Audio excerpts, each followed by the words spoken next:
our way to South Carolina. You know, we're gonna hit some thrift stores and whatnot on the way there. A thrift store?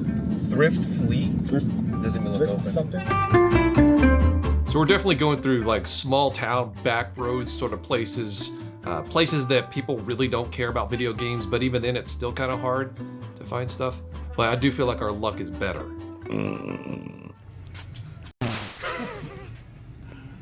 Where'd Billy go? I don't know, he's looking at over there. Yeah, unfortunately the only video games we're finding is Xbox 360 games, and I have no interest. Nothing. That's a really good game. We've hit a couple of antique stores, thrift stores, no luck so far, but we got another one right here on this road, and hopefully we'll score this time. Oh, an antique store. So we're at this antique store. I don't know the name of it. Literally just says antiques. But the great thing about this place is it is packed full of random goodness. No telling what we're gonna find in here.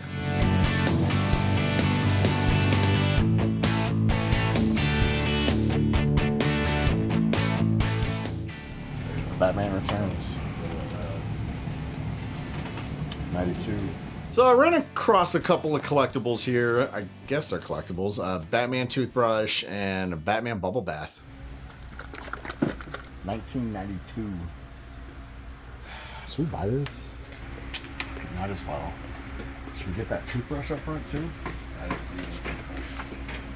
What do you think, Robbie? Should we get the toothbrush? I mean, I think a little bit of an advantage that I have over some of the other cameramen on the Game Chasers crew is that I'm not that into games, so I'm not going to be fighting over the stuff down there. All that's kind of neat, but do I really need any more junk at this point? I do, but I'm going to pass on these. So I immediately come across a shelf full of movies and games.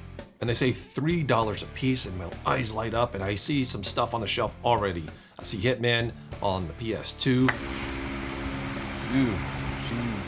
Now, Hitman is a series that I've never played before once, but from all I've heard, it seems to be a pretty good series, and this game being $3, hey, it is definitely worth picking up.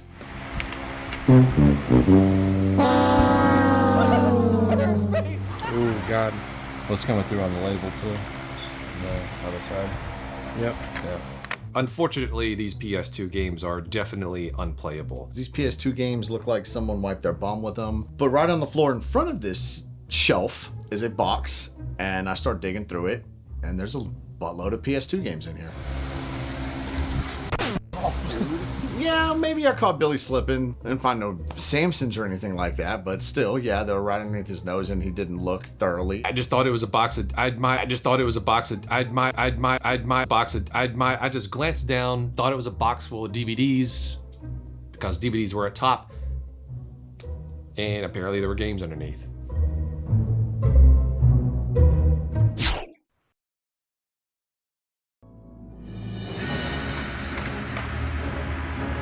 I don't have a lot of games in this pile. Dynasty Warriors 3, man, yeah, this is definitely a series that a lot of people are into. Me, not so much.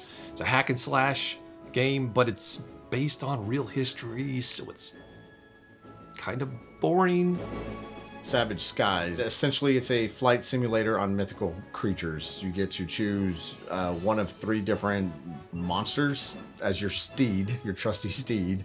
$3 God of War 2? Yeah. God of War 2. This is the sequel to the hit God of War. I love this franchise personally. It is Greek mythology, and that's initially what kind of drew me to the first God of War. The puzzles are amazing. The hack and slash action is amazing. Couple that with the themes and the just the amazing music and atmosphere. Pure gold, 10 out of 10. On lower levels, lower difficulties, you can pretty much run through the thing just button mashing almost. But as you get into higher difficulties, it definitely takes a lot more strategy and whatnot. I know there's a lot of these I don't have. So generally speaking, there's nothing super expensive, super rare in here, but there are some pretty decent titles. If you just want to pick up some cheap games to play them, here you go. That's my PlayStation. Oh, Spy Hunter on the PS2. Yeah, you're in a car. Your objectives really are to just shoot enemies and destroy targets. You're in a pretty badass car, by the way. It's okay. Infinitely better than the NES version or / arcade version, but I'm gonna go with the NES version to really crap on right now because I can't stand it. If you're gonna ask me what my top 10 worst games on the NES, I would highly consider putting Spy Hunter on it. It just never ends, and it's just like you get frustrated. You just fly up in ridiculous speeds and try to avoid stuff, but you can't avoid stuff because you're hitting something every couple seconds. It's mind-numbingly frustrating, and I hate it, and I hate it, and I hate it. I hate that game. I hate it. Every time I have to play it, I hate it. What were we talking about? That's a really good game. Are those in better shape? These? Yeah. These are in pretty good shape, yeah. Surprisingly, the condition of these games found in the box are way better than the ones that are on the shelf. You just told me to solve these a minute ago. I guess. You know why? They don't have Eyes of the Hawk. I don't know what's going on. I'm really just viewing. 8, 9, 10, 11, 12. What is that, a 3 apiece? That's 36. I got a 20 on me. It says $3 a piece, but we're buying in bulk here, and I think they understand that. I got a feeling if we just hand this dude a 20, he'll probably take it. Somebody's gotta buy them. Say 24? Dude throws out 20 bucks. I think that boils down to, what, $1.25 a game or something like that. $1.50 a game or something. That's a steal right now on PS2 stuff, so that's a good. That's the way game chasing go. This is pretty cool. Those PS2 games were definitely worth more than what we ended up paying for them, so yeah, no, I'm happy we stopped in this place. I'm just gotta stop into more places like this along the way, I suppose. So. Sure. Thank you. Yeah, you have a good one. So we just got 13 or 14 games for like $20. I mean, look, I don't think there's anything super rare in here, but it was cheap, so it doesn't matter. I know a lot of the stuff I don't have. I don't know how much I'm gonna have to fight Billy for some of it. We'll see. Dude, Melvin gets mad at all kinds of things that I don't understand. You've been trying to flick a booger off your fingers for the last 5 minutes. Is this what this was? No, why? I'm just asking. I swear. You were doing the booger flick. You were doing that. You were doing that. I wasn't. Yes. I wasn't. Robbie backed me up on this. You heard that, right? How would Robbie know? What do you mean you heard that? My hands are drying. No. Is that what you heard?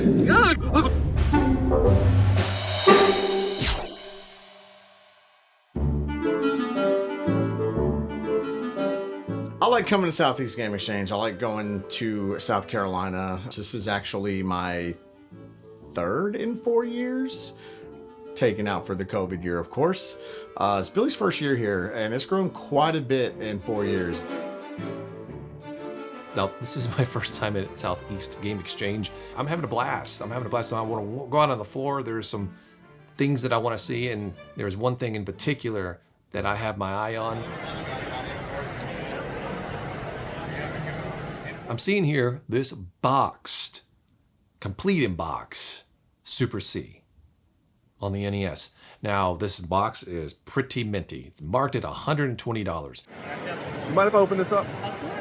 Alrighty. I really want this. Super C is one of the best games, in my opinion, on the NES. I love this thing. Rented it, and also had a friend who had it, and so I was able to play it a lot at his house as well. And so I have a lot of memories with it. Don't have it in the box, though. And these days, it's like the box is worth more than the game sometimes, and the box here is definitely adding a lot of value to this thing. Card alone, you're probably looking at $20 to $30, but complete in box like this, especially the way this box looks, it's up there. Now, luckily, I brought a couple of items to sell at the convention. They sold, so I have money to spend on this. Would you do 100? He takes the $100, and I'm happy with that. I'm glad you said 100 because that's exactly what I had in my pocket. Awesome. Cool deal, man. I appreciate it. Thank you so much. Of course, have a great day, Walter. That's kind of where I'm at right now. I want to get my favorite stuff complete in the box because to me that's part of the experience. If you're going to collect them physically, you know, the box is part of that. Cool. What do you think? Now, here's my question. Would you have bought this if the box was made of common? I was gonna try to keep a straight face just then, but gotta be honest, no, I wouldn't have. I think that's kind of like my new mission when it comes to NES and Super Nintendo collecting, is just getting everything I really want in nice minty boxes.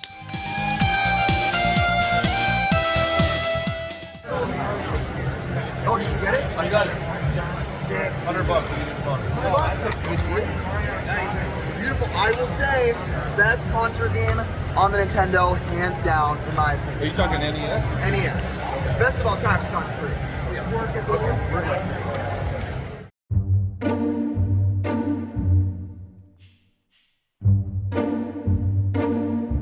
Whatever I said in the past about an orifice, and I'm sure the clip will be here soon, I am unsaying it. Okay, so this guy, a couple of days before MagFest, I get a text, and he first says, "What you doing?" That's pretty normal, and then he asks to see my butthole.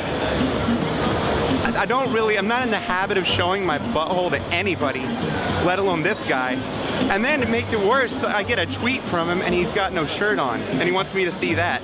I don't know what this means. And then to make it even worse, I go to Vintage Video Game Geek's house and apparently you guys stayed over there the night before, and I find out I'm sleeping in the same mattress where Jay slept in his underwear. So it's pretty much, I had to burn the sheets and burn the jammies that I was wearing. Yeah, I said jammies. I can't comment on it. I know what you're trying to do. I know what you're trying to do. You're trying to get a clip out of me. That sounds about right. Wait, I got a better question. Why were you guys going through his luggage? Why were you and Pat going through his luggage? Whose? NEScomplex. So a lot of times on the last day of a convention, we just checked out of the hotel, but we have to be there for the second day of the show. So we'll bring our luggage to the show and maybe put it behind someone's booth or something. So I brought my luggage to the convention and I put it behind the Game Chasers booth. But when I did that, they weren't there. I think they might have still been sleeping. But anyway, I put it there and they didn't know. Whose bag is that? It's none of the guests, because the guests have left. It's not Pat's. He's right here. We're standing here. I'll go, Pat, is that your bag? No, not my bag. Whose bag is it? I don't know. So I left it there the whole show. I talked to them, hung out with them, but I forgot to tell them my luggage was there. So at the very end, I was about to catch my plane. I went over to get my suitcase, and there's Billy and Pat, and they're going through my luggage. They're holding my underwear. I opened the bag trying to see if there was some sort of like ID, if somebody had written their name in their underwear, because people do that. Yeah, right. Have you ever had that weird dream that Billy and Pat are holding your underwear? Yeah, me neither. It was real. It really happened. And that was my goal, to just figure out who this mystery bag belonged to. It was a weird, surreal moment. NEScomplex walks right up, and I'm like, oh, that's a relief. It's your bag. And then so I took all the underwear, put it back in, I zipped it up and gave it to him. I mean, I don't understand what the big deal is. Pat and I was trying to be good Samaritans. And there was somebody else there. Oh, Rob too. Rob was going through the underwear as well. Look, I was just a bystander. I was just kind of looking and seeing. I didn't know what we were doing. I thought we were like, okay, are we looking for identifying characteristics of the person that this is? No, we're literally going through some dude's underwear. So it was weird. If you had told me 10 years ago that Billy and Pat the NES Punk would be holding my underwear at a convention, I would not have believed that. I don't know what's going on. That's the way game chasing go. Man, okay, so being on a road trip with those guys is like, well, number one, you have to plan. You have to plan ahead. You have to sip. Don't drink. Sip, because it might be 17 hours before you pee. A lot of times when we stop, it's to find, an antique store or video games or whatever. So usually at that point, I try to find myself a snack or a bathroom somewhere to put my pee. I want to give a big shout out to Rob, who helped film this episode and made it happen. Without him, it wouldn't have been possible. I've known the guy for a long time, since I was 16 years old and since Jay was 18 years old. So he has been around for literally most of my life and been a good friend. So shout out to him. And I want to give him some love at the end of this episode. So I want to try to get him to do 1,000 subs. Right now, he is sitting around 500. So if you guys could do me a solid and go sub to the Order 42 show, that would be amazing. And say thanks, Rob, because without him, you get no episode today.